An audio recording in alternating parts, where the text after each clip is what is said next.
Ouais, alors salut à tous, c'est Frédéric Delavier, l'auteur du guide des mouvements de musculation, qui vient vous apporter un nouvel éclaircissement anatomique. Bon, il y a peut-être quelques personnes qui le savent, mais je pense pas. Alors là, je viens vous parler des tractions à la barre fixe et pourquoi les hommes ont-ils du mal à tenir longtemps accrochés avec les mains alors qu'on voit les singes qui se baladent partout, les grands singes, hein, vous regardez un chimpanzé ou un orang-outan, qui sont des cousins assez proches, hein, qui ont des ancêtres communs avec nous. Pourquoi ils n'ont pas de problème pour s'accrocher dans les arbres?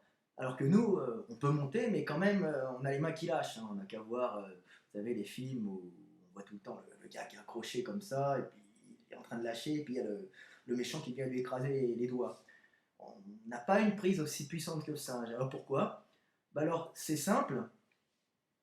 Euh, avec la bipédie, on a perdu cette faculté de puissance d'accrochement. Et qu'est-ce qui fait que les singes s'accrochent facilement aux branches? Ben, c'est simple. Alors, il y a une structure profonde du singe, la structure osseuse. Alors là, je vous ai apporté un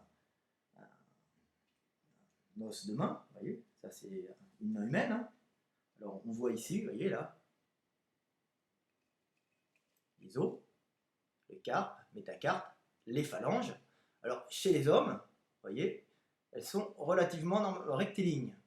Chez le singe, l'os prend déjà une forme plus arrondie. Ça veut dire qu'il y a une forme crochet. C'est-à-dire que quand il va s'accrocher aux branches, il va déjà avoir la main qui a une forme de crochet. Donc en plus, il y a d'autres caractères particuliers au singe. Le singe n'a pas un grand pouce. Donc ça, j'en parlerai plus tard dans une autre vidéo. Donc ça, c'est la particularité interne de la structure du membre du singe. Ensuite, la structure musculaire du singe est vraiment particulière. C'est-à-dire que les fléchisseurs des doigts, chez le singe et les poignets, hein, c'est-à-dire ces muscles-là que vous voyez ici, là, ils fléchissent le poignet et en même temps ils fléchissent les doigts.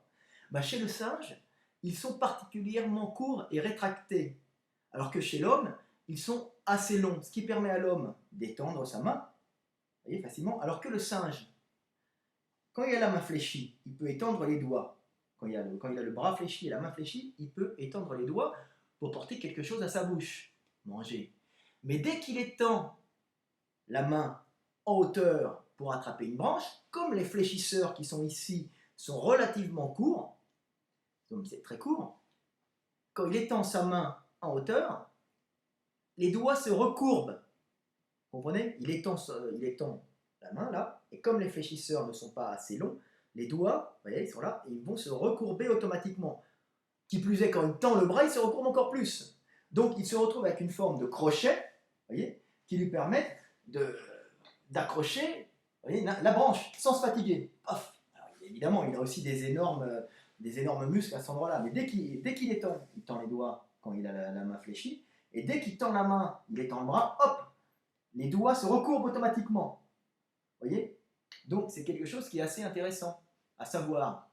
Donc cette particularité que les singes ont, il y a dû y avoir une sélection naturelle terrible. Ça veut dire que les singes qui n'avaient pas des fléchisseurs assez courbes, courts, quand ils attrapaient une branche, bah, ils devaient glisser, tomber et mourir.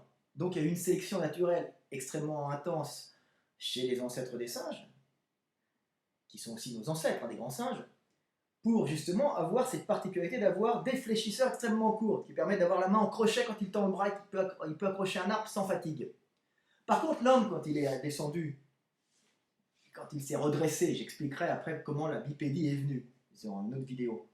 Quand il s'est redressé, il n'a plus eu cette sélection naturelle intense sur les grimpés, c'est-à-dire qu'il grimpait moins.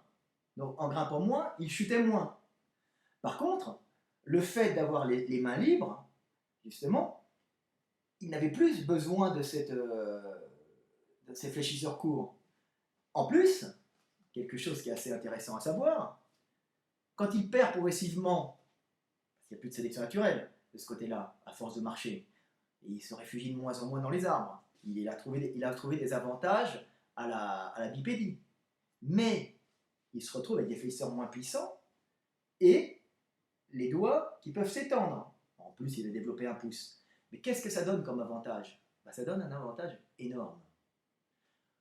Quand un singe veut jeter un objet pour se protéger d'un ennemi, vous voyez, on voit souvent les chimpanzés qui jettent quelque chose, il a un jeté peu précis. Pour quelle raison? Parce que quand il va étendre la main, il va se retrouver avec les doigts qui vont fléchir. Il ne va pas pouvoir bien ajuster, il va balancer à ses pieds. Alors qu'un être humain, quand il va envoyer nos ancêtres, on va dire les premiers australopithèques, quand ils évoluent un peu, ils perdent très vite ses mains en crochet. Hein. Ils ont le pouce qui s'allonge et ils prennent très rapidement une main d'homme, alors que la face, la structure de la face reste une structure complètement simiesque. Hein. C'est le bassin et la main qui changent énormément. Il y a d'autres parties, mais j'expliquerai ça plus tard. Qu'est-ce qu'il fait l'homme quand il perd ça? Ça lui permet quoi? Ça lui permet d'accompagner le plus loin possible l'objet. Alors, il va prendre un caillou. Par exemple, il voit une panthère qui arrive. Qu'est-ce qu'il va faire? Il va lui jeter une pierre. Ça va lui faire mal, alors que le singe ne peut pas viser. Ça permet justement à nos ancêtres de pouvoir ajuster des tirs. Donc l'homme est bipède. Après, j'expliquerai que la bipédie engendre un langage complexe, un langage abstrait avec une notion de temps et d'espace. Mais en plus, ça devient, dans un premier temps, un animal qui peut se défendre par jet. Et ensuite, qui pourra chasser par jet. Voilà, c'était Fred Delavier qui vous explique encore l'anatomie. Alors, voilà, pour le sport, travailler la poigne. Hein. Les mecs qui font des tractions, vous n'êtes pas des singes, donc il faut travailler la poigne. Hein. On la travaille avec des barres, en la faisant rouler en bout de doigt ou avec des machines spécifiques. Voilà. Bon, c'était Fred Delavier qui vous explique encore l'anatomie. À bientôt.